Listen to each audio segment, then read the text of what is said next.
Welcome to the podcast Life After Addiction and Indictment. I'm your host, Steve Cloward, and I spent most of the last decade and well over $100,000 on coaches, consultants, masterminds, and events trying to figure out how to reclaim my life again. On this podcast, I'm going to share the tools, the tips, the tricks, and the hacks that allowed me to forgive myself so that I could reclaim my life again. I'll be interviewing experts in mindset, leadership, entrepreneurship, sales, marketing, branding, and so much more. I'm glad you're here. Sit back and relax and enjoy the show. Let's go! This is Life After Addiction and Indictment. Hey, welcome to Life After Addiction and Indictment. Today I've got a gentleman that I'm very excited to get into his story. We've been trying to make this happen for a while, but we've just had some scheduling conflicts, so I'm grateful to have Doug Sweeney here today. How you doing today, Doug? I am well, Steve, and I am very glad to finally be able to make it to this interview and episode. Thank you so much for having me. Hey, it's my pleasure, and I appreciate you taking out the time to do this. So, Absolutely. So you obviously got involved with alcohol and even drugs, it looks like at, fairly young age. Yeah. What was it like growing up, and what was kind of your exposure to those things prior to, and then when you finally started to, drinking, and how did it kind of evolve? And well, it was a pretty common way, I guess. Well, we all grow up in dysfunctional homes. So in my home life, it was dysfunctional times 2 or 3, I would say. It was a mess a lot of times. I had a mother and a father that they did stay married, and I had 2 brothers. So I had a father that just he carried something with him from I don't know when, from his young life. I don't think his life was ever abusive or distraught like ours was, but he was a very angry man. He left a lot of ashamedness on us boys, and he abused my mother quite often. It was an embarrassment developing into teenage life, because he would scream, break things. The law would get called, but he never got taken away. That's what he did when he drank, and he drank it all the time. All through the 80s. Yeah, all through the 80s. But he was functional. He never went to jail. He never got in a wreck.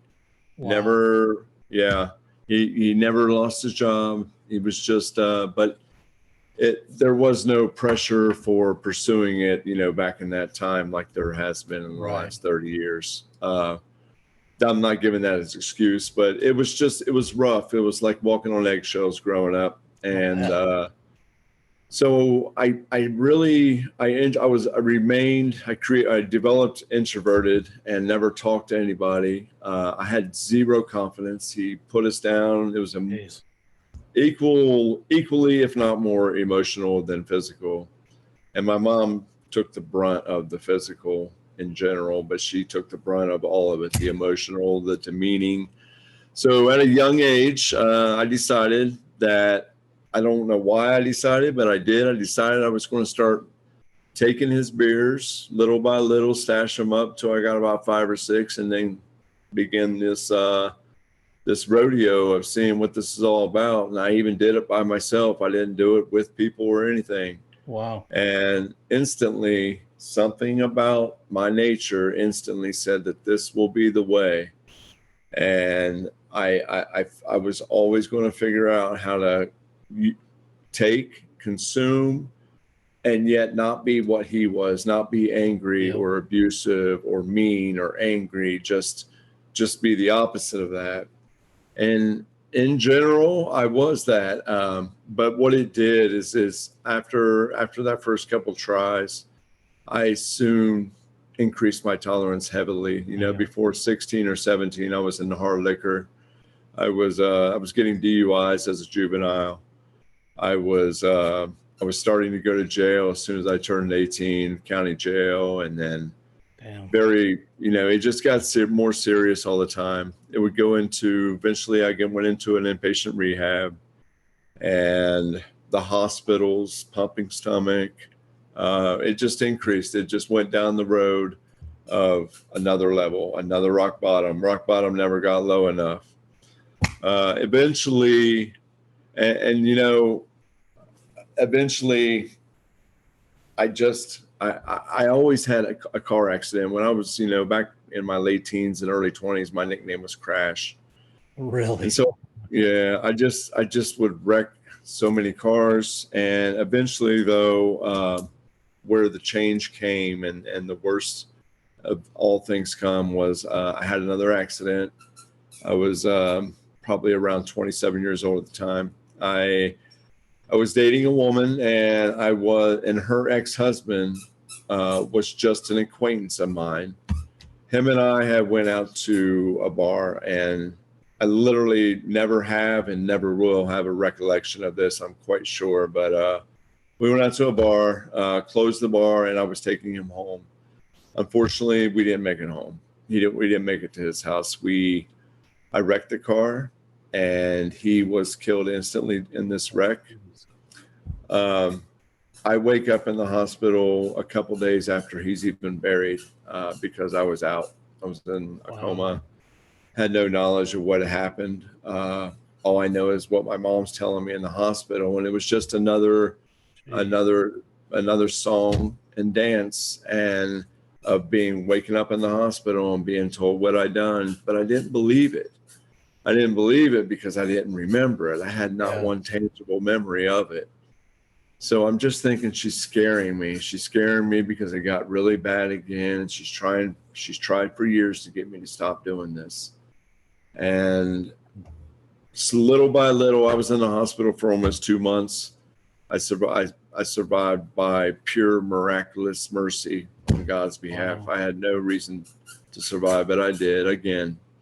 And I was in the hospital almost 2 months. I get out, and then I don't even get locked up. So I'm still questioning this idea that I was the operator of the vehicle. Even though it was my vehicle, more than half of me tells me that I was the operator because I know my will. I know how I am, and I don't let anybody drive my car. Even though this man and I had never been out together, none of it was really fitting. So I'm just like straddling the fence of what to believe. You know, was it me? Are they telling you that he was driving though? Or no, they're telling me all along that I was. Okay. But they're not showing me an indictment. They're not showing me any evidence yet. They took a police report in the hospital before I get out, and I have no answers because I have no memory. Right. So nothing is really solid. So I get out, I stay with a family member for 3 months before they finally bring an indictment against me. The indictment comes with aggravated vehicular homicide. Homicide because somebody was killed. It was a one-car accident, very fortunately. You know, about 2:37 a.m., I believe. And you know, like I said earlier, it was my car. So I'm believing it was me. I just don't know. I'm straddling this thing in my mind and in my heart and in my spirit and everything, that because I've always had a God conscience. I went to church when I was young for about 3 years. I knew my mom. I watched my mom. My mom was the only hope of an illustration to look at, to follow, to listen to. She had a relationship with God. She prayed all the time. She listened to her music. She read her Bible.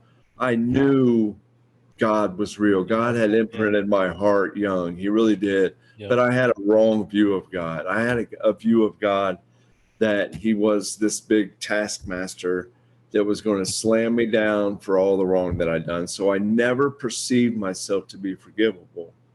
I couldn't believe. So I'm dealing with the reality of whether or not I am the operator.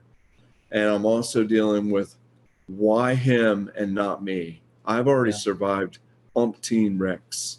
I've already been in the hospital and brought back, I don't know how many times. I've already been to jail. I've already been to prison for a short time for small things. Yeah. I've already done so many things. Why did he get taken out? And why did I get, rescued again? What was survivor's guilt, wasn't there? Is that a total survivor's guilt, guilt, plus just the wrong perception of God's plan and his intention and who he is.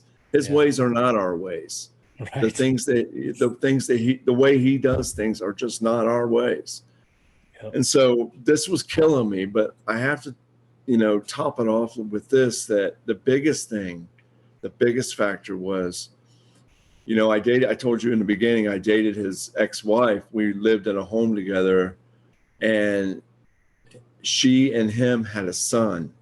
This 9-year-old boy was in our house, and the biggest factor that I could not imagine was why God let me be the one to potentially do this, and the father pass away, and the 9-year-old boy lose his father. And I have no children. I've never had nothing of any value. And why am I surviving? So this is where I'm at. This is where my heart is. This is where my spirit is. After all that addiction has done to me for so many years prior, I'm at this point right here. And then I go to jail. They have this felony 2 indictment of aggravated vehicular homicide. I'm facing 8 years. I'm going back and forth to court for arraignment and the beginning proceedings and everything. And just one day, I'm in the county jail, and I'm asked if I want to go to a Bible study. The dorm was crazy that day. It was loud, ruckus, fighting, arguing. And I was like, I'm going to the Bible study. I got to get out of there. I didn't want to be around that environment. I hated it.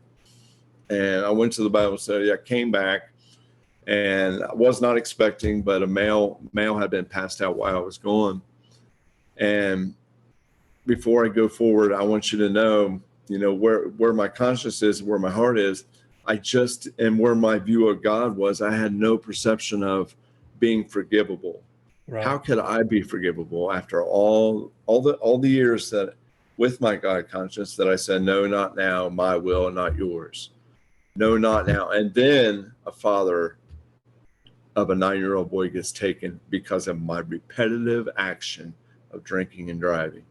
How can I possibly be forgivable?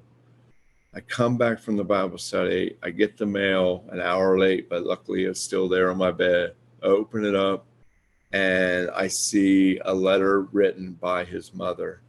And in the letter, I can't remember the words for word, but in the letter, she explains to me that 1.5 hours after learning about her son, being killed instantly, he didn't suffer, he was killed instantly. Yeah. That she stood with my mom, in the hospital after care flight taking me from the wreck, with my house in the hospital in ICU, praying for my survival. This woman of God praying for my survival after learning about her own son's death.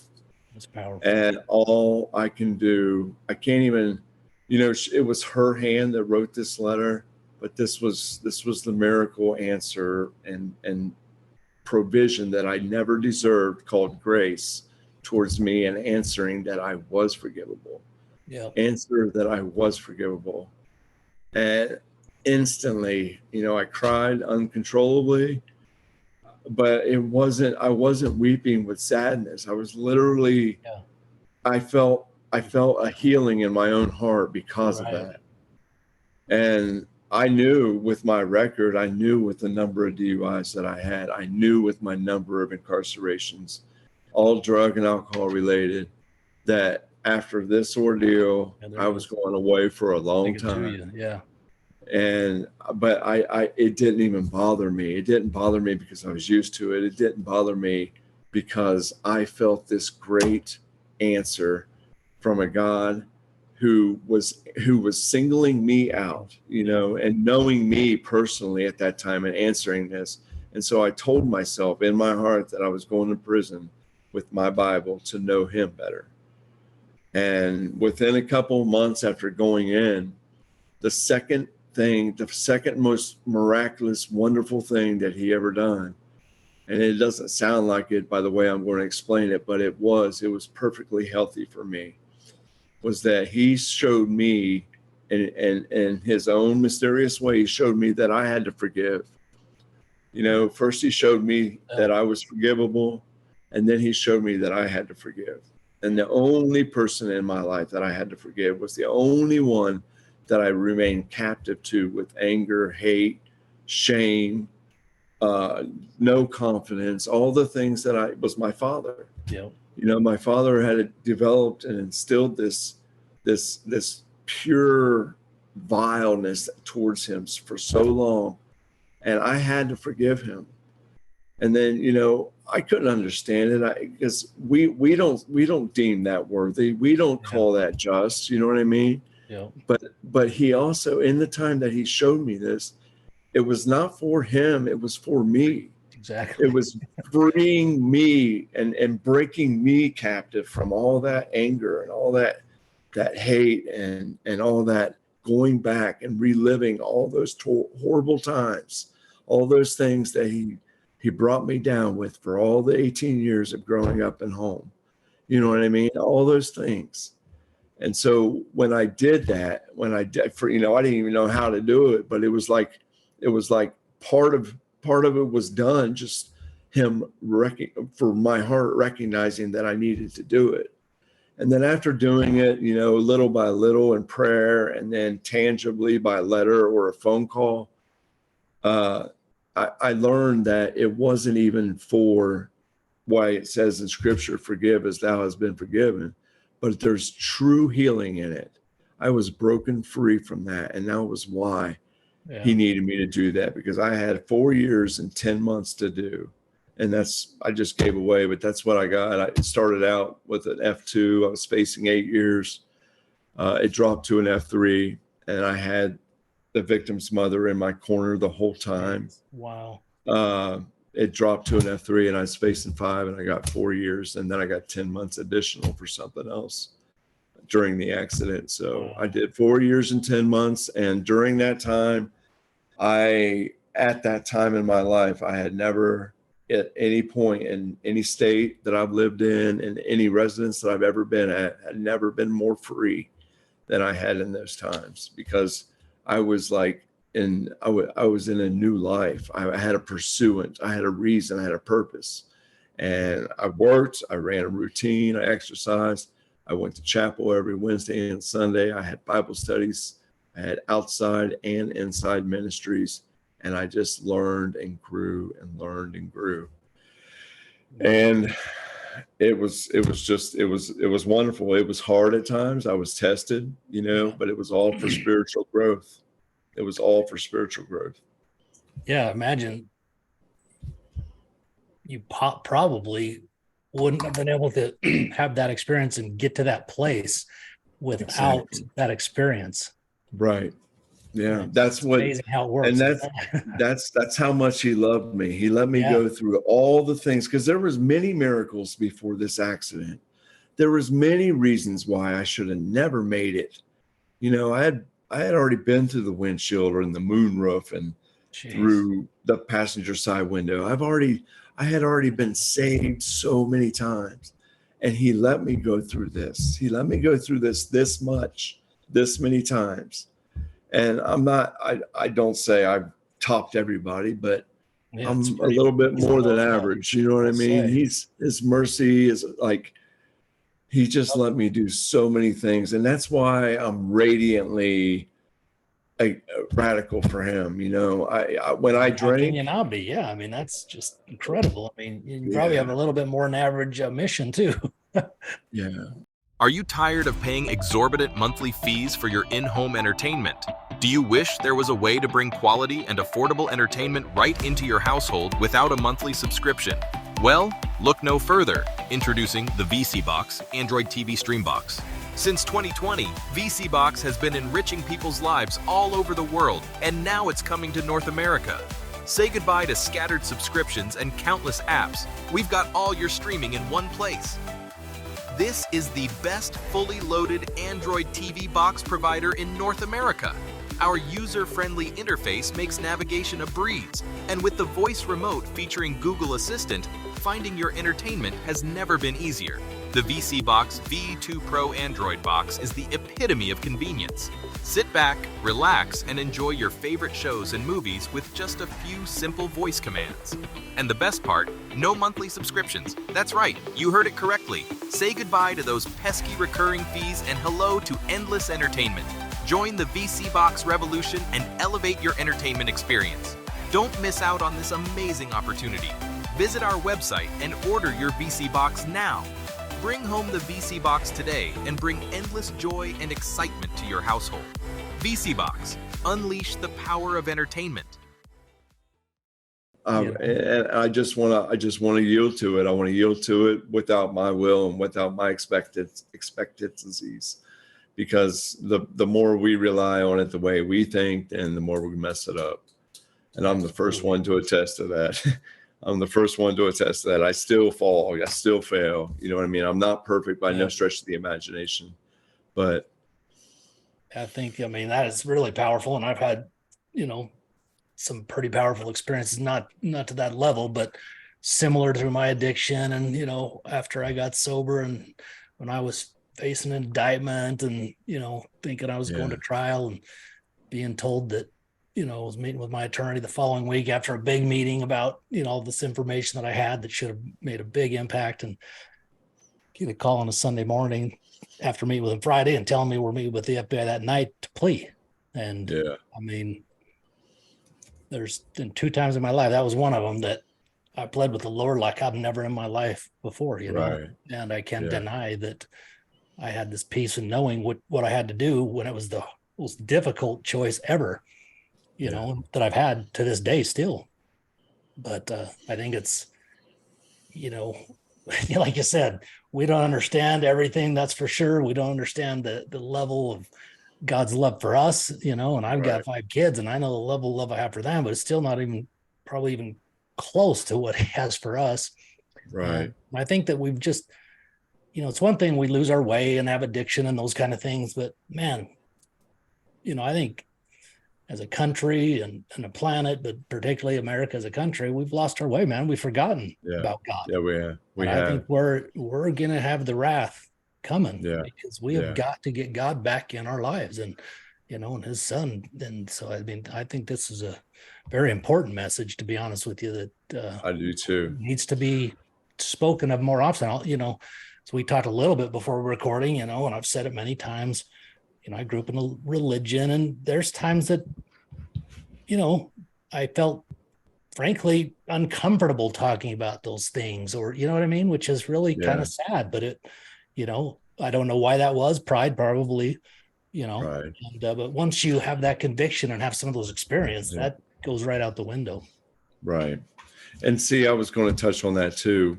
While I was in prison, in the beginning there, I not only had her forgiveness, the mother's forgiveness, but we actually corresponded. So these were little entities that God gave me to carry me along. He didn't just forgive me, plead with me to forgive my father, and then stop there. He gave me all the little things too. You know what I mean? As long as we are in relationship with him, then he nurtures you. He tethers you along with little things.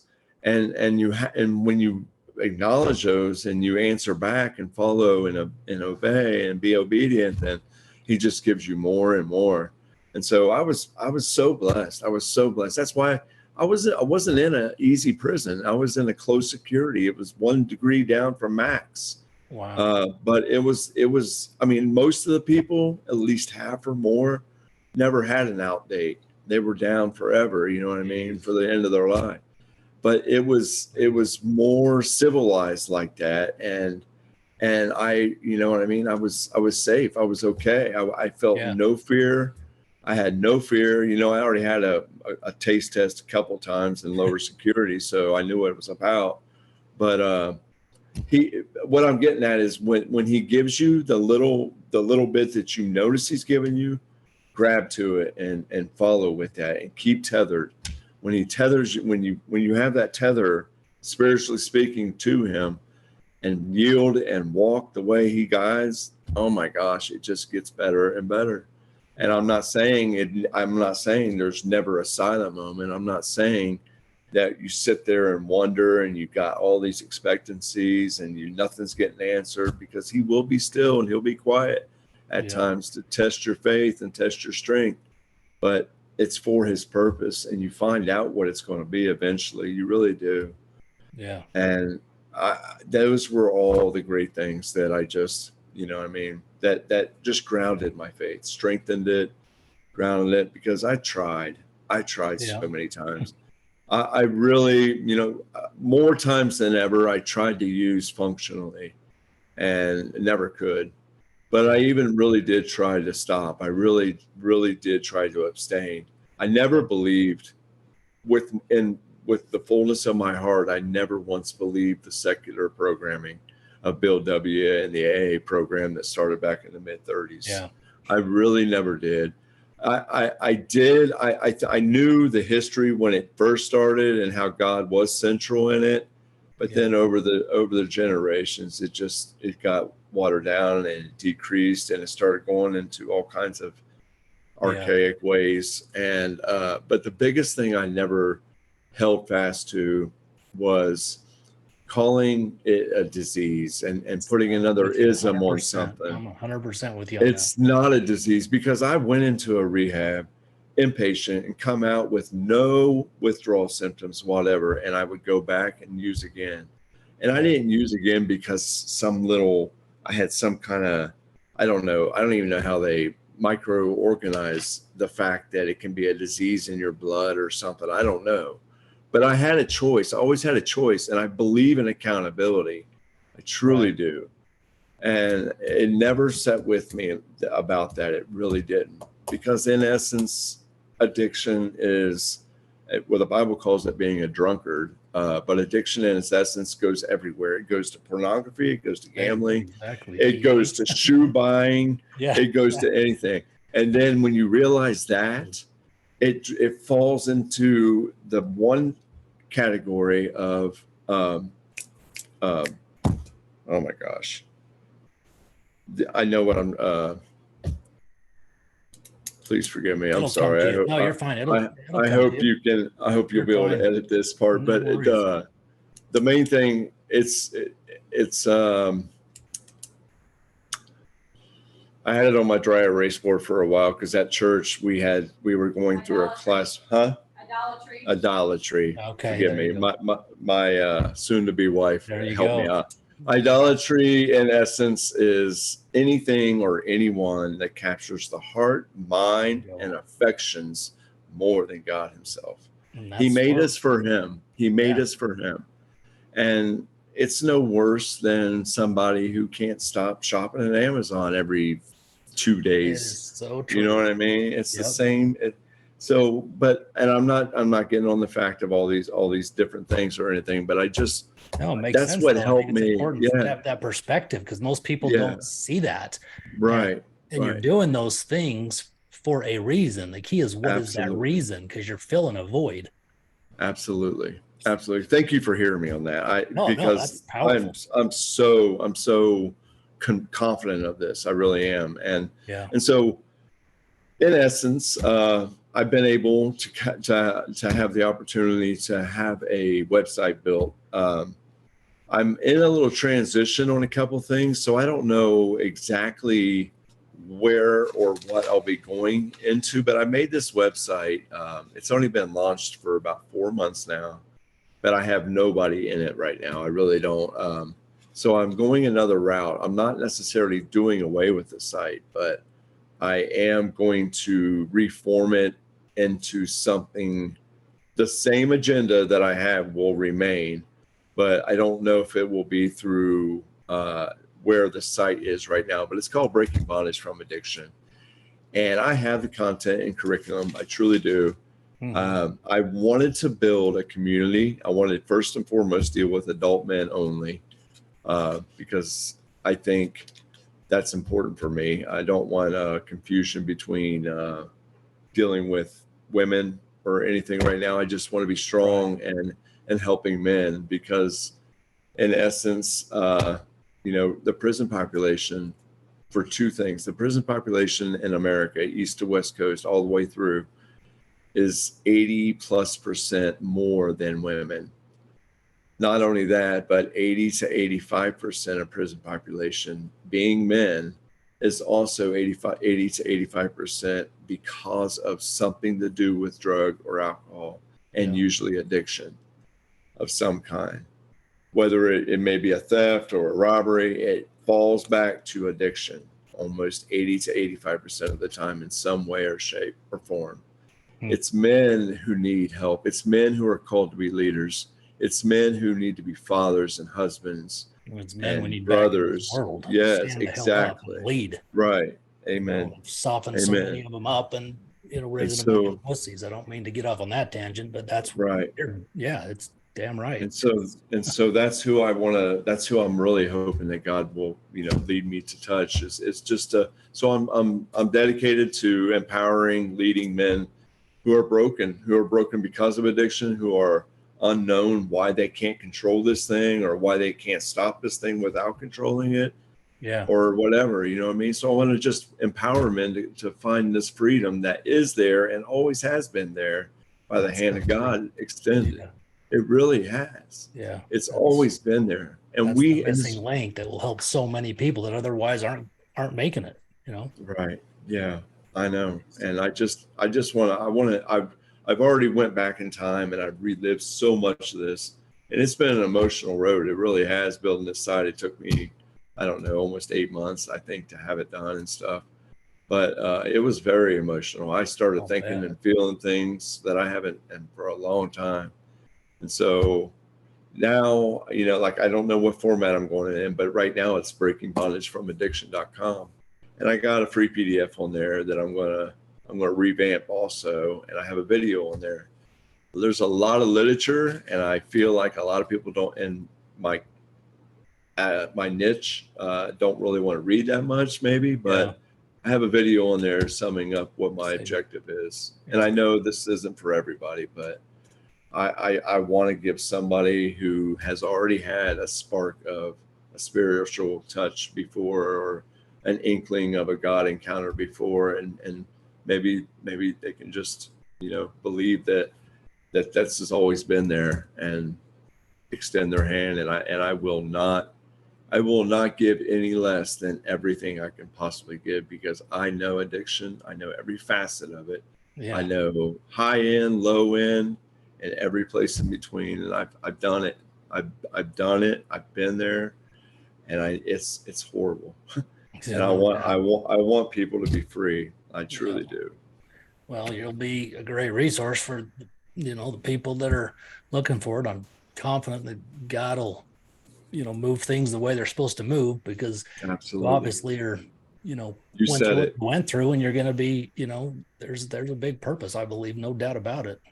All I can do is yield. It's him. It's God, like you said. It's only him. It's not me. But I want to be that instrument. He is. I can sit here and talk to you intelligently. I can process thoughts. I even have my physical abilities. I'm stuffed with metal all the way through my body, but I can do anything and everything that anybody else can do. And my addiction, you would never believe that's possible. Sometimes people that haven't seen me in years don't even know that I'm alive. You know what I mean? It's just like, so I'm here. They're shocked. They're calling you crash, and just the damage and wreckage you were doing. Yeah, what an incredible story, and an incredible way to break free. Which is, to me, the only way to do it. Again, it is. The psalmist said that he knit us together in the womb. He already knew us as he was making us. Jeremiah 1:5 says that he knew us and he consecrated us. He separated us. He's those who are regenerated and take his grace and in that direction that he's offering. He consecrated us. Before we were ever born, he knew us. Yeah. That's what Jeremiah talks about. He did. He's that big. I wanted to say this back when I was mentioning the part about where God let me know that I had to forgive my dad. Uh-huh. That was an essential step for me, because it was at the beginning of my sentence, my term. And in order to be obedient and do that, that's why he made my stay. That's why he could lead me in every other step throughout 4.5 years to go through that. And I also want to say, this was in the fall of 2004. In the fall of 2004, we had about 6.5 billion people on this planet. We got almost 8 billion now. But back then in 04, we had 6.5 billion. And he personally was talking and using and enlightening me to things. That's when I realized that God is this personal. We all have our own fingerprint. Nobody has the same. And he knows us individually just like that. He knew us. He made us. He knit us. He's always known us. And when we think about a God that big, who gave his son to lay down his own life, no one took Jesus' life. He laid it down for the cost of our sin. Then we know we have nothing but the biggest amount of love and the biggest Redeemer of all times. I'll say. And we can just take it and run with it, and we can just, yes. But I wanted to get, that's how big he is. That's how wonderful he is. He proves himself over and over. Yeah. He doesn't owe us anything. That's right. But he will. He always comes through with his part. We're the ones that screw that up. Yeah. You know, and yes, I think that's a big issue with, you know, I guess humanity is we just get so caught up in the world, you know, and then we're, you know, there's just so much garbage out there that, you know, we don't slow down enough to really pay attention and ask ourselves truly what does matter to us. You know, even like you, as you grew up and had that imprint on you from your mother, you know, it's very similar stuff from my mother, even my dad, you know, but, you know, sometimes it's just, we're just a little bit too prideful and or too stupid. And so God's got to wake us up in his way, because like you said, he knows, and he knows what's, you know, the way that it has to be, and that will have the impact. Absolutely. You said it. You said it. Incredible story, man. This world is so loud, and we gotta go into a quiet place. Yeah. Music off, TV off, all screens off, and just reevaluate. You know what I mean? Yeah. Once a week, right? You know, I do things like make a gratitude list. I'm forever. The more I make one, the more things I see to be grateful for. You know what I mean? Yeah. There's just so much, and if I rest on these and go back and bring these things back to conscience and in my heart, the forefront of my heart, I'm blessed. I'm so blessed. Yep. I'm so blessed. You know, I've never even owned my own home, but I'm in a better situation right now than I have ever been. I have no debt. I have came so far. I have a woman that we're going to premarital counseling with at our church. We're trying to do everything right.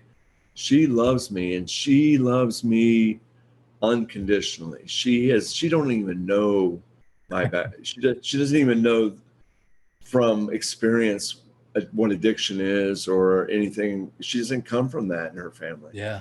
And she moves me, she promotes me to do this because it's a way to serve. It's a way to give back. And that's another thing. I want to do as much, and I don't even know if I ever can, but I want to do as much as I can for good, as much as I did to drink or to use. You know what I mean? And I went through a lot to use. So that says a lot about her, but it also says a lot about who you become, you know? Right. So that's very cool, man. Congratulations. Thank you so much. Oh, man, you're welcome. So, well, I appreciate your time, Doug. So where can people connect with you? Obviously, your website. Anywhere else? Right now, I'm gonna somehow direct people from there if my site moves or changes. But right now, it's just Breaking Bondage from addiction.com. And I got a free PDF on there. It's reference for Unchanging Hope. It's a free downloadable. And I have a video on there. And I welcome and I plead with anyone, I serve men, but so many wives or sisters or girlfriends or whatever know they're men who need this. And I welcome anyone to schedule a free Zoom call with me to get a better, closer touch of what I'm doing. I'm not bound by time. It may say, I don't think it says 15 minutes, but if it does, it isn't bound by time. I'll talk to anybody who wants to talk and needs to. Oh, that's great. Who feels comfortable and hear what I have to offer. And and I'll listen. You know, and I'll do the best I can. But so yeah, please schedule a Zoom with me, whatever. Okay, that's great. Well, I appreciate that. If you change platform or whatever, you'll likely keep the same URL though, won't you? I will. I'll keep the same URL. It will be linked to where. Yeah, absolutely. You can change that, no problem. Cool. Well, man, thank you so much. What a powerful story. And man, I think obviously the importance of having God in our lives, but also the importance of realizing that forgiveness of others is really the only way we can free ourselves, you know? Right. Absolutely. Those are just the two highlights for me that stuck out to me, you know, because I fight that at times, certainly. And it doesn't do anybody. It's only harming me, you know? None of us deserve it. None of us, you, me, no one, none of us deserve forgiveness, but we're to give it like he gives it. You know what I mean? Yeah. And constantly. How many times? What did you know? Who asked Jesus? Mark asked Jesus how many times? 7? No, 7 times 7. 7 times 70. You know what I mean? Uncountable. And that wasn't a specific number in reference to. He was just saying, forgive. Yeah. And that's the kind of heart we're supposed to have. And what a world we'd be in if we did that. Oh, you know what I mean? No kidding. Well, man, thank you so much. I appreciate it and look forward to keeping in touch. Folks, if you find value in this episode, if you'll please give us a 5-star review on iTunes and share this episode to family, friends, anybody, so it'll help people get acquainted with Doug and his story and just, you know, the impact he can have on others. And he's obviously got a heart of gold and has been through the depths of it, so he's going to understand. I know one thing with me as well as Doug, just listening to him, you know, you don't ever have to worry about anything talking to us. There's no guilt, there's no shame, there's no judgment. We've been there. I mean, so don't hesitate and to take him up on that offer. And I'll have that link in the show notes if you can't write it down or haven't been able to. And so you can schedule a call, take advantage of that. So appreciate y'all listening, and we'll talk to you next time. Thank you, Steve, so much. Thank you. If you're tired of supporting the big corporations and, frankly, supporting the swamp through paying for cable or satellite service, it's time to defund the swamp and refund the kingdom. The simplest way to do that is to check out the VC Streambox by going to vcstreambox.tv. That is vcestreambox.tv. Check out this incredible streaming device that gives you every single local channel throughout the country, any sports channel you can imagine. You'll never miss a game, no matter who your team is ever again, as well as 60,000 video on demand titles, all the TV series you can dream of. There's nothing like it, a one-time fee with no monthly subscription. Not only that, if you're, looking for an additional income, there's an incredible opportunity with their affiliate program that you can simply scroll to the very bottom of any of the pages on the website, vcstreambox.tv, click on the affiliate program title at the very bottom. It will take you to a page that will give you all the information where you can sign up. You'll earn 20% commission paid weekly on any referrals that you send, the unique link that you'll receive via email.